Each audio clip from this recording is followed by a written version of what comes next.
ওরে মুআজ ইবনে জাবাল, তুমি তোমার জবানকে হেফাজত করো। আমলিক আলাইকা লিসানাক, তুমি তোমার জবানের জিম্মাদারি গ্রহণ করো, জবানের হেফাজত করো।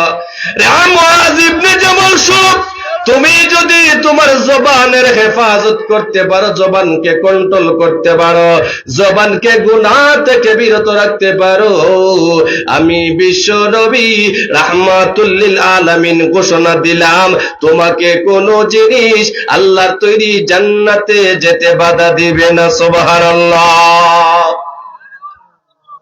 এজন্য ভাইরা আমার, লক্ষ্য করে দেখুন, আল্লাহর নবী বিশ্ব নবী রাহমাতুল লিল আলামিন তিনি হাদিসের ভিতরে বলেন, ও উম্মত, দুইটা জিনিসের জিম্মাদারি যদি তোমরা গ্রহণ করতে পারো, আমি নবীজি তোমাদের জান্নাতের জিম্মাদার। সুবহানাল্লাহ বলেন।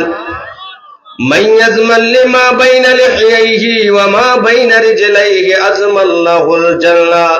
উম্মতেরা রে, তোমরা দুই জিনিসের জিম্মাদারি আমার যদি গ্রহণ করতে পারো, আমি নবীজি তোমাদের জান্নাতের জিম্মাদারি গ্রহণ করলাম। দুই জিনিসের জিম্মাদারি, এক নাম্বার হলো তুমি তোমার জবানকে হেফাজত করো, জবানকে গুনাহ থেকে বিরত রাখো। দুই নম্বর হলো নিজের লজ্জাস্থানকে তুমি যদি কন্ট্রোল করতে পারো, হেফাজতে রাখতে পারো। দুনিয়ার মানুষেরা তোমরা সব, আমি বিশ্ব নবী রাহমাতুল লিল আলামিন তোমাদের জিম্মাদারি আমি আল্লাহ, আমি রাসূল জান্নাতের জিম্মাদারি গ্রহণ করে নেব। তবে শর্ত হলো দুই জিনিসের জিম্মাদারি, এক হলো জবানের জিম্মাদারি, আর দুই নম্বর হলো লজ্জাস্থানের জিম্মাদারি। ও মুসলমান, বলুন তো দেখি, 1000-এর মধ্যে একজন পাওয়া যাবে না জবানের জিম্মাদারি? 1000-এর মধ্যে একজনও খুঁজে পাওয়া যাবে না এই দুই জিনিসের জিম্মাদারি।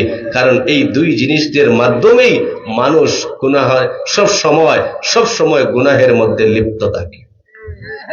মনের খায়েশ জাগলে তখন তার জিনায় লিপ্ত হয়। আর জবান তো চলছেই ব্যাটারি, মানে ওটো মাল, ওটো কথাই চলতেছে। আল্লাহর নবী বলেন, তোমরা যদি দুই জিনিসের জিম্মাদারি জবানের নিতে পারো, লজ্জাস্থানের নিতে পারো, জান্নাতের জিম্মাদারি আমি গ্রহণ করলাম। ও মুসলমান, মানুষ জবান দ্বারা অনেক কথা বলে, এর মধ্যেই কিন্তু গুনার কথা বলে, গুনাই করে ফেলে। ওই ব্যক্তি কিন্তু টের পায় না। সাহাবায়ে কেরামদেরকে বিশ্ব নবী রাহমাতুল লিল আলামিন ডেকে ডেকে বলে, সাহাবীরা রে, তোমরা জানো কি গরিব কারা? সাহাবীরা উত্তর দিলেন, ইয়া রাসূলুল্লাহ, ইয়া হাবিবাল্লাহ, আল্লাহর নবী গো, গরিব তো হলো তারা যাদের গরু কর নাই, যাদের কোনো বাড়ি নাই, যাদের কোনো সম্বল নাই, ধন সম্পদ টাকা পয়সা কিছু নাই, যারা হলো অসহায় নিঃস্ব, এরাই তো হলো গরিব। আল্লাহর নবী বিশ্ব নবী রাহমাতুল লিল আলামিন ডেকে ডেকে বলে, সাহাবীরা রে, তোমরা যাদেরকে গরিব বলতেছো, আসলে মূলত তারা গরিব নয়। গরিব হলো তারা যারা কিয়ামতের কঠিন ময়দানে পাহাড় পরিমাণ নেক আমল নিয়ে আল্লাহর দরবারে দণ্ডায়মান হবে। সাহাবীরা শুনো, ওই সমস্ত মানুষ পাহাড় পরিমাণ নেক আমল নিয়ে আল্লাহর দরবারে দাঁড়াইবে, কিন্তু জানো কি, ওই দিন আল্লাহর দরবারে এত পরিমাণ নেক আমল নিয়ে দাঁড়ানোর পরেও তারা নিঃস্ব থাকবে। কেন জানুনি? দুনিয়ার জমিনে জবান দ্বারা কাউকে কষ্ট দিয়েছিল, হাত দ্বারা কষ্ট দিয়েছিল, অঙ্গ প্রত্যঙ্গ দ্বারা কষ্ট দিয়েছিল। এক কথায় মানুষের হক বিনষ্ট করার কারণে ওই কঠিন কিয়ামতের ময়দানে মানুষের হকের বদলা দিতে গিয়ে যখন নেকি শূন্য হবে, ওই ব্যক্তি এত পরিমাণ নেক আমল নেওয়া যাওয়ার আল্লাহর দরবারে দণ্ডায়মান থাকার পরেও সে নিঃস্ব ফকির হইল। ও সাহাবীরা, মূলত তারাই হলো গরিব, মূলত তারাই হলো সব ফকির। আল্লাহর নবী বিশ্বনবী রাহমাতুল লিল আলামিন অন্য হাদিসের ভিতরে বলেন, আল মুসলিমু মান সালিমাল মুসলিমুনা মিন লিসানিহি ওয়া ইয়াদিহি, ওই ব্যক্তি প্রকৃত মুসলমান নয় যেই ব্যক্তির হাত এবং জবান থেকে অন্য মুসলমান নিরাপদ নয়। আমরা নিজেদের মুসলমান দাবি করি, ইমানদার দাবি করি, অথচ আমার হাত থেকে, আমার জবান থেকে আমার অন্য মুসলমান ভাই আমার থেকে নিরাপদ নয়।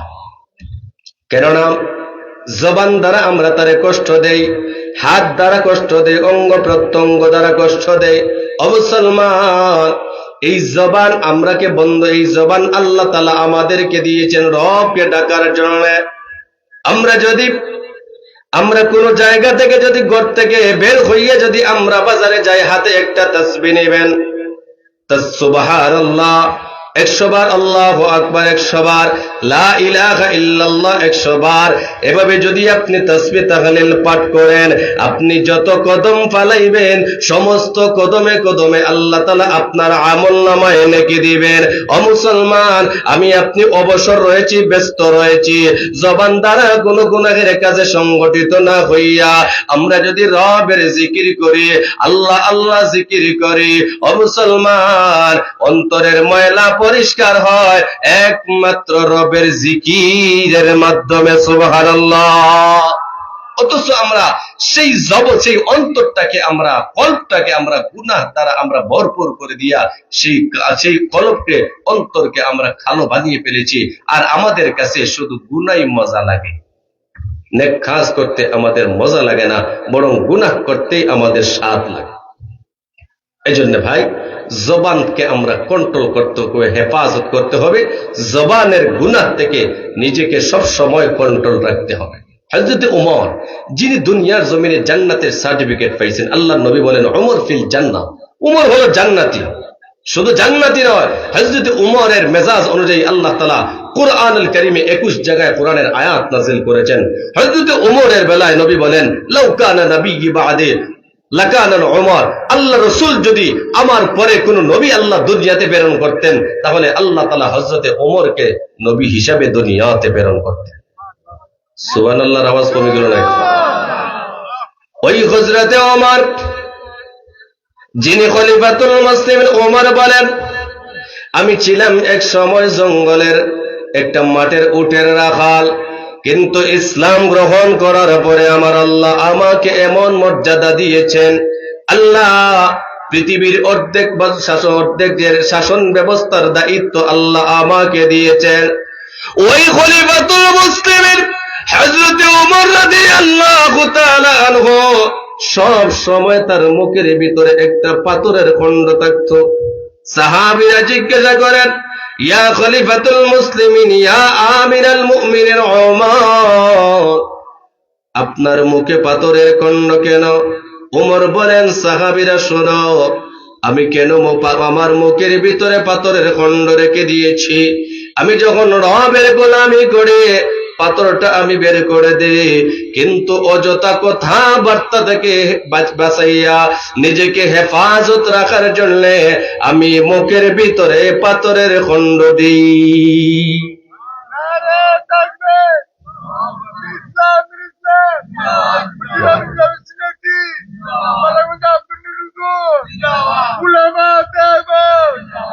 এজন্য ভাই, হযরত ওমর রাদিয়াল্লাহু তাআলা আনহু যদি নিজেকে, যিনি জান্নাতের সার্টিফিকেট পাইছেন, আমাদেরকে যদি জান্নাতের সার্টিফিকেট দেওয়া হইতো, তাহলে জিন্দেগিতে পশ্চিম কোণ থেকে দেখলাম না, ঠিক কিনা? অথচ সেই ওমর জান্নাতের সার্টিফিকেট পাওয়ার পরেও নিজেকে এমন ভাবে কন্ট্রোল গুনাহ থেকে রেখেছেন। একটা উদাহরণ দেই, মানুষ কিভাবে নিজের জবানকে হেফাজত করেছিল। একটা মহিলার ঘটনা বলি। হযরত আব্দুল্লাহ ইবনে মুবারক, যিনি ছিলেন আল্লামা ইমাম বুখারী রাহমাতুল্লাহি আলাইহির উস্তাদ, ইমাম আবু হানিফার ছাত্র, বুজুর্গ, জগৎ বিখ্যাত একজন মুহাদ্দিস হযরত আব্দুল্লাহ বিন মুবারক, তিনি একবার হজে গেলেন। হজে যাওয়ার পরে বিভিন্ন এলাকায়, বিভিন্ন অঞ্চলে তিনি ঘুরে দেখার জন্য দেখলেন। শেষ করে হঠাৎ দেখেন একজন মানুষ একটা জায়গায় চাদর মুড়ি দিয়ে বসে আছে। আব্দুল্লাহ বিন মুবারক বলেন, আমি তার অবস্থার পরিপ্রেক্ষিতে বুঝতে পেরেছি তিনি একজন মহিলা হবেন। তিনি একজন মহিলা হবেন, কারণ পুরুষরা চাদর মুড়ি দিয়ে এমন হামাগুড়ি খাইয়া বসে না। হযরত উমর বলেন, হযরত উমর ও আব্দুল্লাহ বিন মুবারক বলেন, আমি ওই লোকটাকে দেখে বুঝতে পারেছি মনে মনে তিনি একজন মহিলা হবেন। হযরত আব্দুল্লাহ বিন মুবারক তিনি সালাম দিলেন, আসসালামু আলাইকুম ওয়া রাহমাতুল্লাহ। হযরত আব্দুল্লাহ বিন মুবারক বলেন, আমি সালাম দিলাম, কিন্তু তিনি আমার সালামের জবাব ওয়া আলাইকুমুস সালাম দিবেন, কিন্তু ওয়া আলাইকুমুস সালাম না বলে তিনি আমাকে কোরআনের আয়াত দ্বারা সালামের জবাব দিলেন। সুবহানাল্লাহ বলেন। কিতাবের ভিতরে লেখা হয় ওই মহিলার নাম রাবিয়া অথবা উম্মে ইয়াহিয়া। আব্দুল্লাহ বিন মুবারক বলেন, আমি তাকে সালাম দিলাম, আসসালামু আলাইকুম ওয়া রাহমাতুল্লাহ, কিন্তু ওই মহিলা আমার সালাম ওয়া আলাইকুমুস সালামের পরিবর্তে তিনি কোরআনের আয়াত দ্বারা আমাকে সালাম দিলেন, সালামের জবাব দিলেন, সালামুন কাওলাম মির রাব্বির রহিম। হযরত আব্দুল্লাহ বিন মুবারক বলেন, যেই মুহূর্তে মহিলাটা আমাকে কোরআনের আয়াত দ্বারা সালামের জবাব দিল, আমি মহিলাকে জিজ্ঞাসা করলাম, ও আল্লাহর বান্দি, আপনি এখানে কেন? আপনি এখানে কি করছেন? কেন এলেন? কিভাবে এলেন? হযরত আব্দুল্লাহ বিন মুবারক বলেন, আমি এই কথা বলার পরে মহিলা কোরআনের আরেকটা আয়াত দ্বারা আমাকে জবাব দিল, মান ইউদ্লিলিল্লাহু ফালা হাদিয়া লা ওয়া ইয়াযরুহুম ফি তুগয়ানিহিম ইয়ামাহুন। ও আব্দুল্লাহ বিন মুবারক, আল্লাহ যাকে পথ বোলায় আর ওই আল্লাহই তিনি পথ খুঁজে বের করেন। আমি বুঝতে পারলাম মহিলাটা রাস্তা হারিয়ে ফেলেছে, এজন্য এখানে বসেছে। ও মহিলা, ও আল্লাহর বান্দি, আপনি এখানে কতদিন আপনি আছেন? কতদিন আপনি এখানে অবস্থান করতেছেন? আব্দুল্লাহ বিন মুবারক বলেন, এই কথা বলার পরে ওই মহিলা আমাকে জবাব দিল কোরআনের আরেকটা আয়াত দ্বারা, সালাসা লায়ালিন সাওয়িয়া, পুরা 3 দিন এখানে অবস্থান করতেছি। সুবহানাল্লাহ। ভাইরা আমার, লক্ষ্য করে দেখুন, হযরত আব্দুল্লাহ বিন মুবারক রাহমাতুল্লাহি আলাইহি তিনি যখন মহিলাকে আবার প্রশ্ন করলেন, আপনি এখানে 3 দিন অবস্থান করতেছেন, আপনার গন্তব্যস্থান কোথায়? আপনি কোথায় যেতে চান? হযরত আব্দুল্লাহ বিন মুবারক বলেন, ওই মহিলাটা তখন আমাকে কোরআনের আরেকটা আয়াত দ্বারা জবাব দিল, সুবহানাল্লাযী আসরা বিআবদিহি লাইলাম মিনাল মাসজিদিল হারামি ইলাল মাসজিদিল আকসা।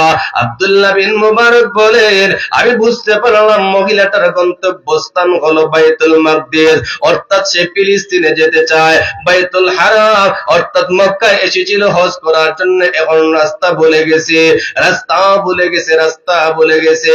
আমিও জিজ্ঞাসা করলাম, ও আল্লাহর বান্দি, আপনি যে এই মরুভূমি এলাকায় 3 দিন অবস্থান করেছেন, তাহারতের জন্য, ওযুর জন্য এখানে তো কোনো পানির ব্যবস্থা নাই, আপনি কিভাবে তাহারতের ব্যবস্থা করলেন?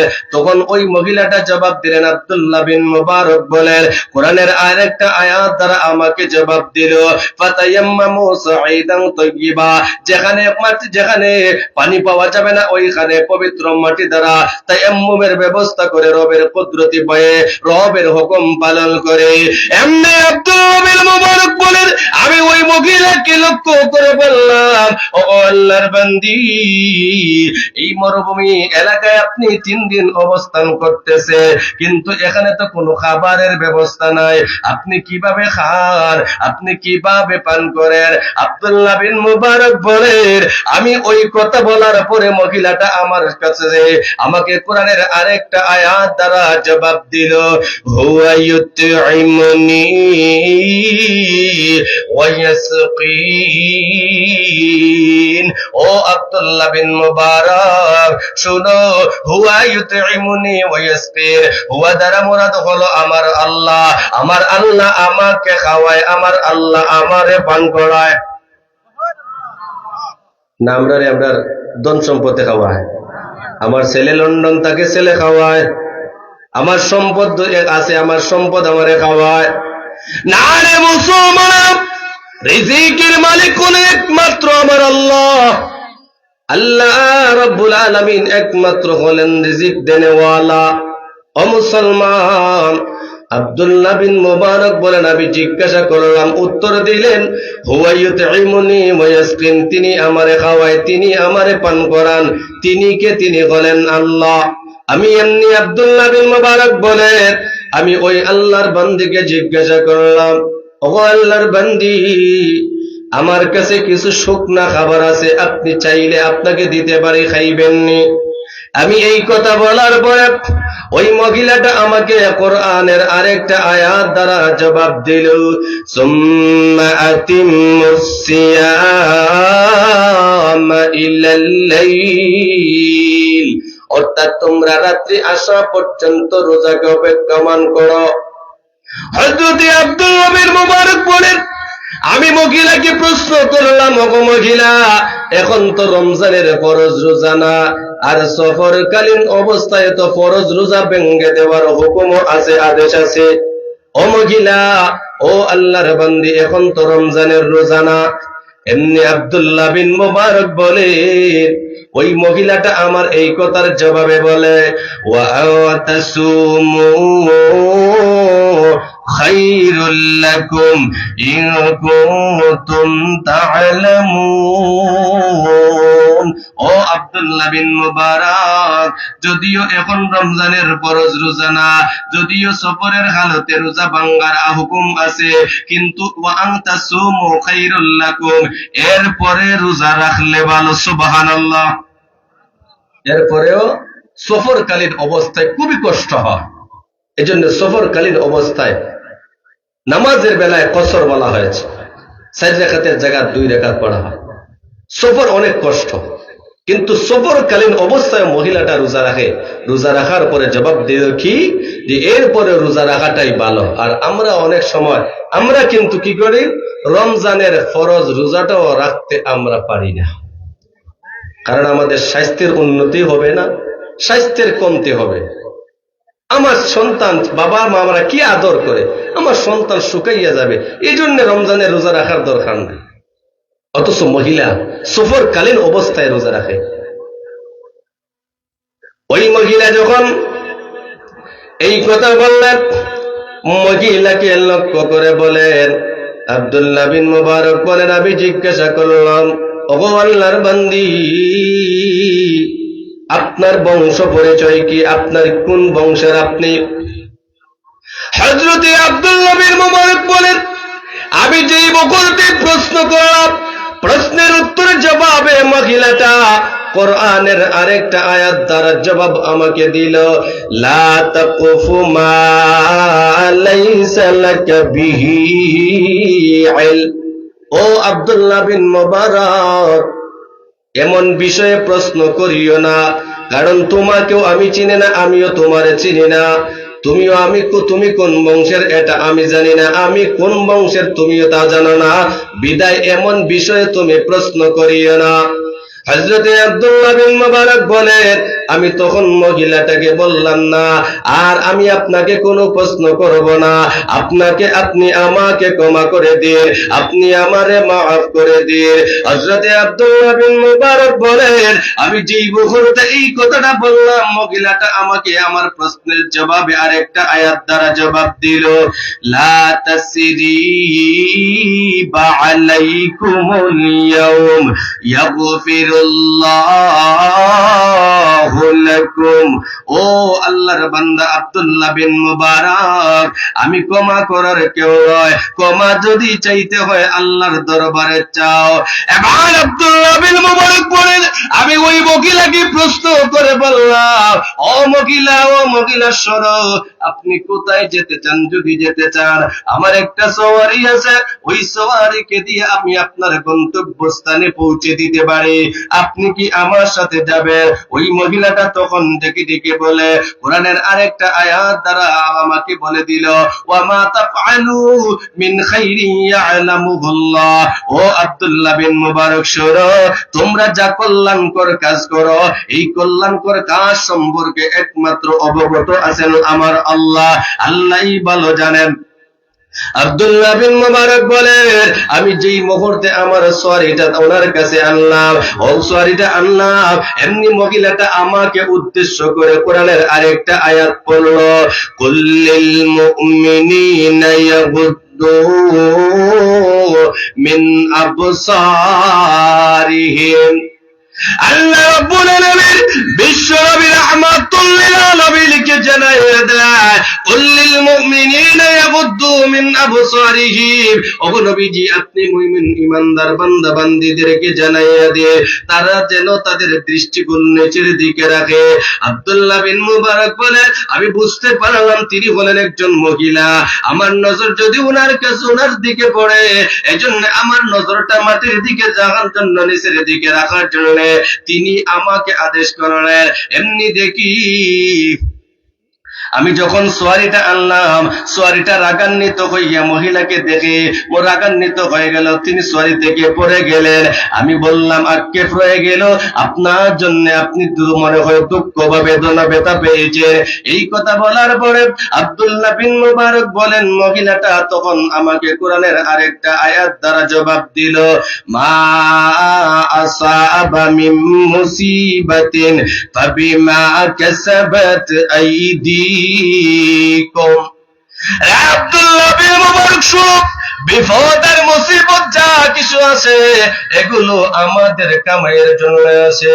ইশাগ্রাইন মানুষ পাপ করে, কিন্তু গলা বাজারের মানুষের কারণে কিন্তু গজব আসে না। এই কথা বললে এজন্য একথা বলা যাবে না আমার কারণে আল্লাহর পক্ষ থেকে গজব আসে না, বরং যত বিপদ আর মুসিবত আসে এগুলো আমাদের গুনাহের কামাইয়ের কারণে। আব্দুল্লাহ বিন মুবারক বলেন, আমি ধরে রাখছি আমার সওয়ারিটা, আপনি এখন আপনি সওয়ারির উপর আরোহণ করুন, সওয়ারির উপর আপনি উঠুন। এমনি আব্দুল্লাহ বিন মুবারক বলে, মহিলাটা তখন কোরআনের আরেকটা আয়াত দ্বারা আমাকে জানিয়ে দে, পাপা হান্না সুলাইমান। ও আব্দুল্লাহ বিন মুবারক, সওয়ারির উপর ওঠার জন্য আমরা সুলাইমানের কাছ থেকে আমরা শিখেছি। যেই মুহূর্তে আব্দুল্লাহ বিন মুবারক বলেন, ওই মহিলাটা আমাকে কথা বলল, তিনি যখন আমার সওয়ারির উপর আরোহণ করলেন, আরোহণ ওঠার সাথে সাথে তিনি দোয়া করতে লাগলেন, সুবহানাল্লাযী সাখখারা লানা হাযা ওয়া মা কুন্না লাহু মুকরিন ওয়া ইন্না ইলা রাব্বিনা লামুনকালিবুন। হযরত আব্দুল্লাহ বিন মুবারক বলেন, তিনি যখন সওয়ারির উপর উঠলেন, আমিও সওয়ারির উপর উঠলাম। আমি আমার সওয়ারিটার উপর এমন ভাবে আঘাত করতে লাগলাম, সওয়ারিটা বিকট চিৎকার দিতে লাগলো, বিকট চিৎকার আওয়াজ দিতে লাগে। এমনি ওই মহিলাটা কোরআনের আরেকটা আয়াত দ্বারা আমাকে সতর্ক করে দিল, ওয়াকসিদি ফি মাশিয়িকি ওয়াগদুদ মিন সাউতিক। ও আব্দুল্লাহ বিন মুবারক, গাদার আওয়াজের মতো বিকট চিৎকার করিও না, করাইও না। এবার আব্দুল্লাহ বিন মুবারক বলেন, আমি গোল গোল করে শের বা কবিতা পড়তেছি, কিন্তু মহিলাটা আমাকে কোরআনের আরেকটা আয়াত দ্বারা সতর্ক করে দিল, ফাকরাউ মা তায়াসসারা মিনাল কুরআন। তিনি আমাকে জানিয়ে দিতে বুঝাইতে চায়, ও আব্দুল্লাহ বিন মুবারক, শের আবৃত্তি পড়লে কোনো সওয়াব হবে না, বরং কোরআনের আয়াত যা তোমার মনে আছে এগুলো তুমি মনে মনে তুমি তেলাওয়াত করো, বিনিময়ে সব আমল নামা, বিনিময়ে তুমি সব পাইতে থাকবে। হযরত আব্দুল্লাহ বিন মুবারক বলেন, আমি মহিলার কথায় আশ্চর্য হয়ে গেলাম। আমি মহিলাকে কি বলি, মহিলা আমারে কেমনে জবাব দেয়। ও মুসলমান, এমনি আব্দুল্লাহ বিন মুবারক বলেন, আমি জিজ্ঞাসা করলাম, আপনি যে সরের উপর উঠেছেন, আপনাকে যে ওই গন্তব্যস্থানে নিয়ে যেতে হবে, আপনার কোনো সন্তান আছে না নাই? আপনার কি কোনো অভিভাবক আছে কিনা? এমনি আব্দুল্লাহ বিন মুবারক বলেন, আমি এই কথা বলার পরে মহিলা কোরআনের আরেকটা আয়াত দ্বারা জবাব দিল, আল মালু ওয়াল বানুন জিনাতুল হায়াতিদ দুনিয়া। হযরতে আব্দুল্লাহ বিন মুবারক বলেন, আমি বুঝতে পারলাম ওই ভদ্র মহিলার সন্তান আছে। ও মহিলা, ও আল্লাহর বান্দি, আপনার সন্তান আছে, আপনার সন্তান কি করে? আমি যে আপনার গন্তব্যস্থানে নিয়ে যাব, আপনার সন্তান যে কাফেলায় থাকে, ওই কাফেলায় আপনার সন্তানের কি দায়িত্ব? এমনি আব্দুল্লাহ বিন মুবারক বলেন, ওই মহিলাটা তখন আমার এই জবাবে কোরআনের আরেকটা আয়াত দ্বারা জবাব দিল, ওয়া আলামাত وبالنجم وهم يهتدون। আব্দুল্লাহ বিন মুবারক বলেন, আমি বুঝতে পারলাম তার ওনার সন্তানগুলা কাফেলার দেহরক্ষী প্রহরক্ষী দাঁড়িয়ে আছে, ওদের অর্থাৎ প্রহরক্ষী। এমনি আমি জিজ্ঞাসা করলাম, ও আপনাগো আল্লাহর বান্দি, আপনার সন্তানদেরকে কাফেলায় গিয়ে কি নামে আমি আপনার সন্তানকে ডাকবো? আপনার সন্তানের নাম কি? মহিলাটা তখন, আব্দুল্লাহ বিন মুবারক বলেন, মহিলাটা তখন কোরআনের 3টা আয়াত একত্রিত করে তিনি বলতে লাগলেন, তিনি জানিয়ে দিতে লাগলেন, ওয়াত্তাকাযাল্লাহু ইব্রাহিম খলীলা ওয়া কাল্লামাল্লাহু মূসা তাকলীমা ইয়া ইয়াহইয়া খুযিল কিতাব বিকুওয়া। আব্দুল্লাহ বিন মুবারক বলেন, আমি বুঝতে পারলাম মহিলার 3 সন্তানের নাম, এক নাম হলো ইব্রাহিম, আরেকজন হলেন মূসা, আরেকজন হলো ইয়াহইয়া। হযরত আব্দুল্লাহ বিন মুবারক বলেন, আমি ওই কাফেলায় পৌঁছার পরে আমি ডাক দিলাম, ইয়া ইব্রাহিম, ইয়া মূসা, ইয়া ইয়াহইয়া, ও ইব্রাহিম, ও ইয়াহইয়া, ও মূসা, আমার সওয়ারের উপর তোমাদের মা তোমরা নিয়ে আসো। আব্দুল্লাহ বিন মুবারক বলেন, আমি যেই মুহূর্তে ডাক দিলাম, এমনি থেকে টকবকে সুন্দর 3টা যুবক আমার সামনে আসলো, তাদের মাকে তারা রিসিভ করে নিয়ে গেল। এমনি ওই মহিলাটা তাদের সন্তানদেরকে লক্ষ্য করে বলে, বাবারে যাও, বাজারে যাও, মেহমানের জন্য কিছু নিয়ে আসো, মেহমানের জন্য খাবারের ব্যবস্থা করে দাও। ওই মহিলাটা পর্দার ভিতর থেকে আব্দুল্লাহ বিন মুবারকের জন্য খাবার পরিবেশন করলো। খাবার পরিবেশন করে তিনি কোরআনের আয়াত দ্বারা বলতে লাগলেন, কুলু ওয়াশরাবু হানিয়াম বিমা আসলাফতুম ফিল খালিয়া। ও আব্দুল্লাহ বিন মুবারক, খাও এবং পান করো ওই আমলের বিনিময়ে যা ইতিপূর্বে তুমি যা আমার জন্য করেছ। হযরতে আব্দুল্লাহ বিন মুবারক বলেন, আমার সামনে যে মুহূর্তে খানা পরিবেশন করা হলো, আমি মনে মনে প্রতিজ্ঞা করলাম না আমি ততক্ষণ পর্যন্ত খাবার খাইব না যতক্ষণ পর্যন্ত ওই মহিলার আমলগুলা আমি উদ্ঘাটন না করব, ওই মহিলার যে অবস্থা আমি জানবো। আমি এমনি তার সন্তান 3 সন্তানকে জিজ্ঞাসা করলাম, তোমাদের মার সাথে আমার এই ঘটনা ঘটেছে, তোমাদের মাকে আমি এক ভাষায় বলি, উনি কোরআনের আয়াত দ্বারা আমাকে জবাব দেয়, এর কারণ কি? আব্দুল্লাহ বিন মুবারক বলেন, আমাদের মা আজ থেকে 40 বছর পর্যন্ত, অর্থাৎ আমাদের মা যখন থেকে কোরআনের এই আয়াতটা তেলাওয়াত করেছেন আর বুঝেছেন, মা ইয়ালফিজু মিন কাউলিন ইল্লা লাদাইহি রাকিবুন আতীদ, মানুষ যা বলে এই বলার কথা বলার রেকর্ড করার জন্য একজন প্রহরী ফেরেশতা নিযুক্ত করা হয়েছে। ও আব্দুল্লাহ বিন মুবারক, আমার মা শুধু আজকে নয়, আজ থেকে 40 বছর পর্যন্ত আমার মা জবানের গুনাহ থেকে হেফাজত থাকার জন্য আমার মা প্রতিটা মানুষের সঙ্গে 40 বছর কোরআনের আয়াত দ্বারা কথা বলে। একজন মহিলা যদি 40 বছর কোরআনের আয়াত দ্বারা মানুষের সঙ্গে কথা বলে, অযথা কথা বলে না, কেননা মা ইয়ালফিজু মিন কাউলিন ইল্লা লাদাইহি রাকীবুন আতীদ, মানুষ যা বলে রেকর্ডের জন্য আল্লাহ ফেরেশতা নিযুক্ত করেছেন। এখন আমরা এই জবান দ্বারা যে অহরহ আমরা যে গুনাহ করি, একদিন তো আমরা চিন্তা করি না আমাদের এই জবানের বিষয়ে আমাদের কি অবস্থা হবে, ময়দানে মাহশারে আমরা কেমনে আল্লাহর সামনে দাঁড়াইব, একটু কোনোদিন চিন্তাও করি নাই, কল্পনা করি নাই, বরং আমরা গুনাহ করি। মসজিদে গেছে নামাজ পড়ার জন্য, মসজিদ থেকে বের হইও কিন্তু গুনাহে শামিল হয় নাই। মসজিদে গেছে নামাজে, হঠাৎ ইমাম সাহেব নাই, আপনাদের ইমাম সাহেবের কথা বলছেন, উদাহরণ কথা বলছেন, যে হুজুর গেল, হুজুর কি প্রতিদিন বাড়িতে যায়? এমনি কি আমরা মাগনা রাখি, বেতন দেই উনারে? উনি বাড়িতে কেন যাবেন? আপনার পরিবারের জন্য যেমন আপনার দরকার, ইমাম সাহেব যদিও আপনার মসজিদে থাকেন, আপনার দায়িত্বে থাকেন, ওনারও একটা দায়িত্ব তার পরিবারের মধ্যে আছে না নাই? তো এই কথাগুলো নামাজ পড়লাম আমি ইমাম সাহেবের পিছনে, যে হুজুর এত ঘন ঘন বাজারে যায়, হুজুর এই দিকে যায়, এই দিকে যায়, অমুক ঘরে যায়, অমুক ঘরে যায়। আচ্ছা, হুজুরের আলোচনা করার জন্য আপনি কি নামাজে গেছেন? নামাজে গেলেন আপনি আল্লাহকে রাজি খুশি করার জন্য, আসলে আপনি নামাজে যান নাই, বরং নামাজে গেছেন বাপ ধরে হুজুরের সমালোচনা করার জন্য। এজন্য এই সমস্ত কাজ থেকে আমাকে আপনাকে বিরত থাকতে হবে, হেফাজত থাকতে হবে। জবান আল্লাহ তাআলা যদি, কারণ অনেক মানুষের অলস অবস্থায় হয়, অনেক মানুষ জবান দ্বারা কথা বলতে পারে না। ও মুসলমান, আল্লাহ তাআলা যদি আমার আপনার গুনার উপর রাগান্বিত হইয়া আল্লাহ তাআলা যদি আমার আপনার জবান বন্ধ করে দেয়, তখন আমার কি হবে? এত গুনাহ করি আমরা, এরপরে আল্লাহ তাআলা আমাদের রিজিক বন্ধ করেন নাই, শ্বাস বন্ধ করেন নাই, জবানে আল্লাহ তাআলা দেন নাই। কেননা আল্লাহ তাআলা এই জবান দিয়েছেন আল্লাহকে ডাকার জন্য, ওই রবকে ডাকার মতো যদি ডাকতে পারে। কারণ এই জবান দ্বারা মানুষ দামি হয়, আবার জবান দ্বারা মানুষ নিকৃষ্ট হয়। জবান যদি ভালো হয়, মানুষ আল্লাহ তাকে মাথা সম্মান ইজ্জত আল্লাহ বাড়াইয়া দেন।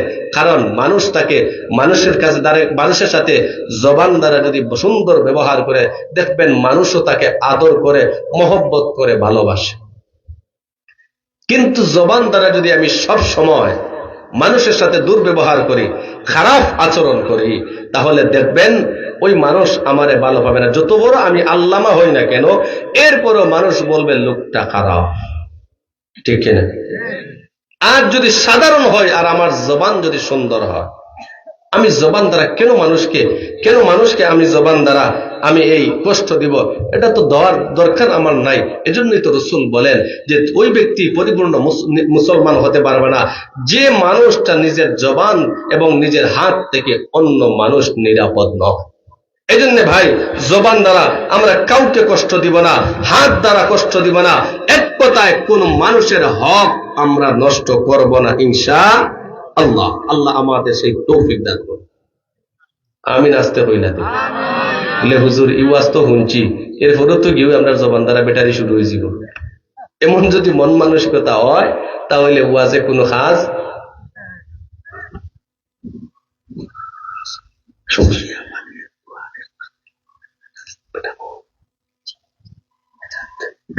এজন্য জবানের হেফাজত থাকতে হবে। কারণ এই জবান দ্বারা মানুষের সম্মান বাড়ে, এই জবান দ্বারা মানুষের সম্মান যায়। এজন্য কোন মানুষের হক যেন জবান দ্বারা নষ্ট না হয়। কারণ রাসূল সাল্লাল্লাহু আলাইহি ওয়াসাল্লাম ছিলেন আমাদের জন্য এমন একটা মডেল, যিনি জীবনে 63 বছর জিন্দেগিতে কোনোদিন মিথ্যা কথা বলেন নাই। নবুয়ত প্রাপ্তির আগে 40 বছর নবীজি সাল্লাল্লাহু আলাইহি সাল্লামের আচার ব্যবহার দেখে কাফিররা নবীকে আল আমিন উপাধি বিশ্বাসী দিয়েছিল। সমস্ত পৃথিবীর বৈজ্ঞানিক একতাতে একমত, পৃথিবীতে রাসূল সাল্লাল্লাহু আলাইহি সাল্লাম আগমন করেছেন, নবীজি আসছেন, কিন্তু নবীজি কখনো ইচ্ছাকৃত তো নয়, অনিচ্ছাকৃত সত্ত্বেও কোন মানুষকে নবীজি কষ্ট দেন নাই। যদিও একবার রাসূল সাল্লাল্লাহু আলাইহি সাল্লাম মৃত্যুর আগে সাহাবায়ে কেরামদেরকে মজলিসে বসলেন, সাহাবায়ে কেরামদেরকে বললেন, ও সাহাবীরা, আমি যদি কাউরে কষ্ট দিয়ে থাকি, জবান দ্বারা হোক, হাত দ্বারা হোক, অথবা যে কোনো দ্বারা হোক, যদি আমি তোমাদেরকে কোনোভাবে কষ্ট দিয়ে থাকি, আজকে দাঁড়াও, তোমরা সেই জিনিসের প্রতিশোধ তোমরা নিতে পারবা। আমি চাই কাউকে যদি আমি অনিচ্ছাকৃত ভাবে কোনো কষ্ট দিয়ে থাকি, আজকে তার প্রতিশোধ নিতে পারবা, কোনো অসুবিধা নাই। মজলিসের মধ্যে সাহাবায়ে কেরাম ছিলেন, কেউ কিন্তু দাঁড়ায় নাই। পেছন থেকে একজন সাহাবী লাফ দিয়ে দাঁড়াইয়া গেছেন। যেই মুহূর্তে একজন সাহাবী দাঁড়াইছেন, সাহাবীর আশ্চর্য, ওই সাহাবী কেন দাঁড়াইল? বলে, হুজুর, আপনার কাছ থেকে আমি আমার একটা দিনের প্রতিশোধ নিতে চাই। এইরকম মানুষ আমাদের সমাজে আসেনি। আমি যদি বলি এখন, আমি তো বলবোই না, কোনোদিন আমি তো বলবোইও না, কারণ আমি বললে হয়তো মানুষের কাছে তা তো প্রকাশ পেয়ে যাবে যে তিনি একজন মানুষকে কষ্ট দিয়েছিলেন। কিন্তু নবীজি কেমন ছিলেন, কেমন দয়ার সাগর। দাঁড়াইয়া গেলেন সাহাবী, যার নাম ছিল হযরতে আক্কাস রাদিয়াল্লাহু তাআলা। উমরও তাকায়, আবু বকর তাকায়, সমস্ত সাহাবীরা ওই সাহাবীর দিকে তাকায়। আল্লাহর নবী বলেন, ও সাহাবী, তুমি আমার কাছ থেকে বদলা নিতে চাও? জি হুজুর, আমি আপনার কাছ থেকে বদলা নিতে চাই। তাহলে নেও তোমার বদলা। সাহাবী বলে, হুজুর, আপনি যে আমারে আঘাত করেছিলেন, ওই আঘাতটা ছিল একটা চাবুকের আঘাত। আপনি ওই চাবুকটা আনেন, ওই চাবুকের মাধ্যমে আপনার কাছ থেকে সেই আঘাতের প্রতিশোধ নিতে চাই। আল্লাহর নবী বিশ্বনবী রাহমাতুল লিল আলামিন যেই মুহূর্তে এই কথা বললেন, তোমাদের কোনো কাউকে যদি কষ্ট দিয়ে তাকে প্রতিশোধ নিতে পারো, আক্কাস রাদিয়াল্লাহু তাআলা আনহু দাঁড়াইলেন। সাহাবায়ে কেরাম ওই সাহাবীর দিকে অবাক দৃষ্টিতে তাকিয়ে রইল। হযরতে আক্কাস রাদিয়াল্লাহু তাআলা আনহু বিশ্বনবী রাহমাতুল লিল আলামিনকে ডেকে ডেকে বলেন, ইয়া রাসূলুল্লাহ, ইয়া হাবিবাল্লাহ, আল্লাহর নবী গো, আমি আক্কাস ওই দিনের প্রতিশোধ নিতে চাই। জানেন নি গো নবীজি কোন দিনের? ও নবীজি, এক যুদ্ধের ময়দানে আপনি ছিলেন যুদ্ধের সেনাপতি। আপনার সওয়ারিটা, আপনার ঘোড়াটা যখন আপনি ছিলেন সর্বাগ্রে, আমার সওয়ারিটাও আপনার পাশাপাশি সওয়ারির সাথে হয়েছিল। ওইদিকে পেছন দিক থেকে আপনার সওয়ারিটাকে আঘাত করতে গিয়া আমার শরীরের মধ্যে চাবুকের আঘাত লেগেছিল গো নবীজি। আমি ওই দিনের আঘাতের প্রতিশোধ নিতে চাই। আল্লাহর নবী বলেন, তখন সমস্যা নিয়ে নাও হুজুর, ওই চাবুকটা আমার লাগবে, যেই চাবুক দ্বারা আপনি আমার আঘাত করেছিলেন। আল্লাহর নবী বিশ্বনবী রাহমাতুল লিল আলামিন তখন ডেকে ডেকে বলেন, বিলাল রে, যাও আমার ঘরে গিয়ে আমার মেয়েকে বলবা চাবুক দেওয়ার জন্য। হযরতে বিলাল রাদিয়াল্লাহু তাআলা ফাতিমা রাদিয়াল্লাহু তাআলা আনহার ঘরে নবীজির কাছে যখন চাবুক চাইলেন, ফাতেমা ডেকে ডেকে বলেন, বিলাল, যুদ্ধের ময়দানে কি আমার আব্বা যাবেন নাকি? চাবুকের কি প্রয়োজন? না গো ফাতেমা, নবীজি যুদ্ধের ময়দানে যাবেন না, যুদ্ধের ময়দানে যাবেন না। তাহলে চাবুকের কি প্রয়োজন? চাবুকের কি প্রয়োজন? ও ফাতেমা, শুন, বিশ্বনবী রাহমাতুল লিল আলামিন তিনি সাহাবায়ে কেরামদেরকে বলেছিলেন, অনিচ্ছাকৃতভাবে যদি কোনো কষ্ট দিয়ে থাকি, তাহলে দাঁড়াও, আজকে তার প্রতিশোধ নিতে পারবার। নবীর সাহাবীদের মধ্যে কেউ দাঁড়ায় নাই, একজন দাঁড়াইছে, উনি নাকি প্রতিশোধ নেবেন। ফাতেমা রাদিয়াল্লাহু তাআলা আনহা বেলালের হাতে যখন চাবুক দিলেন, তিনি হাসান আর হুসাইনকে নিয়ে মসজিদে নববীর বারান্দা, ওই সাহাবীর কাছে যখন চাবুক দেওয়া হলো, সমস্ত সাহাবীদের মধ্যে কান্নার রোল পড়ে গেল। হযরত আবু বকর ডেকে ডেকে বলেন, ওরে আক্কাস, নবীজির কাছে যদি তুমি প্রতিশোধ নিতে চাও, না রে আক্কাস, নবীজির গায়ে আঘাত দিও না, প্রতিশোধ নেওয়ার মতো দুঃসাহস করিও না। আঘাত যদি করতে হয়, প্রতিশোধ যদি নিতে হয়, আমি আবু বকরের কাছ থেকে নিতে পারো, কিন্তু নবীকে একটা ফুলের ছিটা দিতে দিব না। হযরতে ওমর রাদিয়াল্লাহু তাআলা অবাক দৃষ্টিতে তাকাইয়া ধমকের সুরে বললেন, আক্কাস কি করতে চাও আমাদের সামনে? এখনো আমি ওমর জিন্দা রয়েছি। আক্কাস রে, কোন কাফির বেঈমানেরা আমি ওমরের সামনে আমার নবীর চেহারার দিকে বাঁকা নজরে তাকাইতে পারে না। আমি ওমর কাউকে ছাড়ি নাই রে, কাউকে ছাড়ি নাই। ওরে আক্কাস শোনো, যদি নবীর উপর আঘাত করো তাহলে আমি ওমরের হাত থেকে তুমি রেহাই পাইবা না। আল্লাহর নবী বিশ্ব নবী রাহমাতুল লিল আলামিন বলেন, ওমর তুমি কোনো কথা বলিও না, তাকে দাও, সে তার আঘাতের প্রতিশোধ নেবে। সাহাবায়ে কেরামের মধ্যে কান্নার রুল পড়ে গেছে, হায় রে হায়, আক্কাস নাকি নবীজির কাছ থেকে তার বদলা নেবে। এমনি আক্কাস বিশ্ব নবীকে লক্ষ্য করে বলে, ওগো নবীজি, আপনি যেই দিন আমাকে আঘাত করেছিলেন ওই দিন আমার গায়ে কোনো পোশাক ছিল না, কোনো পোশাক ছিল না। ইয়া রাসূলুল্লাহ, ইয়া হাবিবাল্লাহ, ওগো নবীজি, আপনার শরীর মুবারক থেকে আপনি আপনার পোশাকটা খুলে ফেলুন। সাহাবীরা কান্নার পুরুল পড়ে গেছে। কেমন দুঃসাহস আক্কাস নবীজির প্রতি কেমন করতে লাগলো। নবীজি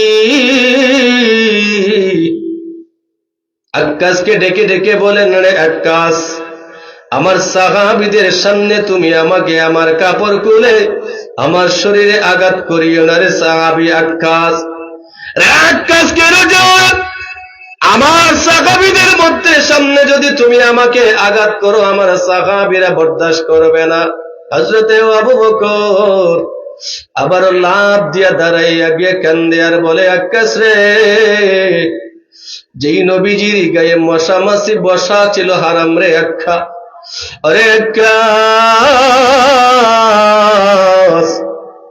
তোকে অনুনয় বিনয় করে বলি রে আক্কাস, আমাদের সামনে নবীজিকে আঘাত করিস না। বদলা নিতে হলে যা বদলা নিতে হয় আমি আবু বকরের কাছ থেকে বদলা নেরে, কিন্তু নবীর গায়ে আঘাত করিস না। কিন্তু আক্কাস কারো কথা শুনে নবীজি ডেকে ডেকে বলেন, আক্কাস, আয় আয় আয় আমার ঘরে আয়, আমার হুজরায় আয়। আমার সাহাবীদের সামনে তুই প্রতিশোধ নিতে পারবি না। নবীজি হুজরায় চলে গেলে শরীর থেকে কাপড়টা খুলে দিলেন। ওইদিকে আক্কাসের হাতে একটা চাবুক, কিন্তু যেই মুহূর্তে নবীজি পোশাকটা খুলে দিলেন নবীজির শরীর মোবারক থেকে, এমনি আক্কাস নবীজির পিছন দিকে গিয়ে নবীজিকে দুইটা হাত দ্বারা জড়িয়ে ধরে পেলে বলে, দুইটা হাত দ্বারা জড়াইয়া ধরে বলে, ওগো নবীজি, আপনি কেমন করে ভাবলেন গো আমি আক্কাস আপনার কাছ থেকে প্রতিশোধ নিব গো নবীজি? আমি প্রতিশোধ নেওয়ার জন্য আসি নাই গো নবীজি। কেন রে আক্কাস, এত কিছু করলে, এত রাগান্বিত হইলা, আমার গা থেকে পোশাকটা খুলে দিলা। ও আক্কাস, প্রতিশোধ যদি নিতে না চাও তাহলে এতটুকু ঘটনা করার কি দরকার? আক্কাস বলেন, ইয়া রাসূলুল্লাহ, শুনেছি গো আপনার দুই কাঁধে দুইটা মোহরে নবুয়তের শিল রয়েছে, কিন্তু কোনদিন দেখি নাই। আমি পলিটিক্স এটা উল্লেখ করেছি আপনার দুইটা কাঁধের দুই মোহরে নবুয়তে চুমু দেওয়ার জন্য আমি এতটুকু পলিসি করেছি, কিন্তু যেই মুহূর্তে আক্কাস আল্লাহর নবীর দুই কাঁধের দুই মোহরে নবুয়তে চুমু দিল, এমনি নবীজি চিৎকার করতে লাগলেন আর বলতে লাগলেন, আমার আক্কাসের জন্য আল্লাহর তৈরি জান্নাত ওয়াজিব হয়ে গেছে। ওই দিকে সমস্ত সাহাবায়ে কেরাম বলেন, নবীজিকে ঘরে নিয়ে যাওয়া হলো তার প্রতিশোধ নেওয়ার জন্য, কিন্তু নবীজি জবান মুবারক দ্বারা বলেন, আমার আক্কাস আল্লাহর তৈরি জান্নাত ওয়াজিব করে নিয়েছে। সাহাবীরা ডেকে ডেকে বলে, ওগো নবীজি, কাহিনীটা বুঝলাম না, কি হয়েছে, কি হইল? আপনার প্রতিশোধ নেওয়ার জন্য আক্কাস গেল, কিন্তু আক্কাস কেমনে আপনার আল্লাহর তৈরি জান্নাত ওয়াজিব করে নিয়েছে? নবীজি বলেন, সাহাবীরা শোনো রে, যদিও এতটুকু কাহিনী আমার সাহাবী আক্কাস করেছিল প্রতিশোধ নেওয়ার জন্য, কিন্তু তার মূলত উদ্দেশ্য প্রতিশোধ নেওয়া না, বরং আমার 2 মোহরে নবুয়তের শিলে চুমো দেওয়ার জন্য। ওই সাহাবী আক্কাস রাদিয়াল্লাহু তাআলা আনহু, দেখেন সমস্ত সাহাবায়ে কেরাম কেউ দাঁড়াইল না, সাহাবী একজন দাঁড়াইছেন প্রতিশোধ নেওয়ার জন্য। প্রতিশোধ তো নিলেন না, কিন্তু দাঁড়াইছেন। এখানে নবীজি কি করতেছিলেন সেটা হলো, নবীজি এই জমিনে যদি এটা বুঝাইতে চান, আমি যদি কোনো অনিচ্ছাকৃতভাবে আমার দ্বারা কেউ কষ্ট পেয়ে থাকে, দুনিয়াতে এর প্রতিশোধ নিয়ে নেয়। কারণ কাউকে কষ্ট দিলে আখিরাতে আল্লাহর সামনে কাঠগড়ায় দাঁড়ানোর মতো দাঁড়াতে পারবো না। কারণ কেউ যদি অভিযোগ করেই পেলে, অথচ আমরা অনেক মানুষ জবান দ্বারা কষ্ট দেয়, জবান দ্বারা কষ্ট দেয়, হাত দ্বারা কষ্ট দেয়, পা দ্বারা কষ্ট দেয়, আচার ব্যবহারের মাধ্যমে কষ্ট দেয়। ও মুসলমান, কোন মানুষ যদি কোন মানুষের হক নিয়ে আল্লাহর সামনে কিয়ামতের ময়দানে অভিযোগ করে, কেউ রেহাই পাবে না। এজন্য জবান দ্বারা কষ্ট দেব না তো ইনশাআল্লাহ। কারণ এই জবান দ্বারা সুন্দর ব্যবহার করলে মানুষের কাছ থেকে দোয়া নিতে পারে। কারণ আর আজকে আমরা এমন এক পর্যায়ে পৌঁছে গেছি, যিনি আমার এতটুকু পৌঁছাইলেন, যিনি আমাকে এতটুকু করলেন, তার সাথে নিমুখ হারামি করি সমাজে আছে না নাই? অভাব নাই। যেমন আম, তেমনও কিছু লেবাসদারি আলেমও আছে, যার দ্বারা এতটুকু পর্যন্ত পৌঁছলো। যিনি না খাওয়াইয়া তারে খাওয়াইলো, যিনি এতটুকু পরিশ্রম তার পিছনে মেহনত করলো। অমুসলমান শুধু দাড়ি আর জব্বা আর টুপি দেখলেই তাকে আলেম বলা হয় না, বরং আলেমের খুসুসিয়ত, খাসিয়ত, বৈশিষ্ট্য তার মধ্যে থাকলেই তাকে আলেম বলা হয়। শুধু লেবাসদারি হলেই যে তারে আলেম বলা হয় না।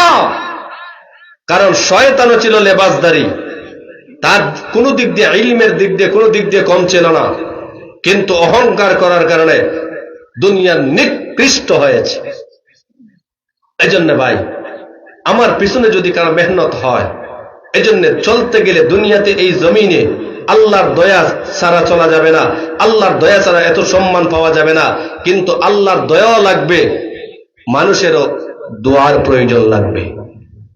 মা বাবা, আমার মুরব্বী, উস্তাদ, আকাবির। কিন্তু আজকে অনেক সময় অনেক মানুষ, কারণ দেখা যায় আমরা সিলেটি ভাষায় বলি, বাস থেকে যখন সিংলা মোটা হয় তখন তার উস্তাদকে, তার মুরব্বীকে, তার বাবাকে, তার মাকে আর সে কিন্তু কেয়ার করে না। আছে না নাই? অভাব নাই না। মুসলমান, এমন করা যাবে না, এমন করা যাবে না। এমন জিনিস থেকে আমাদেরকে হেফাজত থাকতে হবে। জবান থেকে, জবানের হেফাজত, জবানকে কন্ট্রোল করতে পারলেই আমরা কামিয়াব। এই জন্য জবানকে কন্ট্রোল রাখতে হবে, যাতে আমার এই জবান কোন গুনাহের কাজে যেন শরীক না হয়।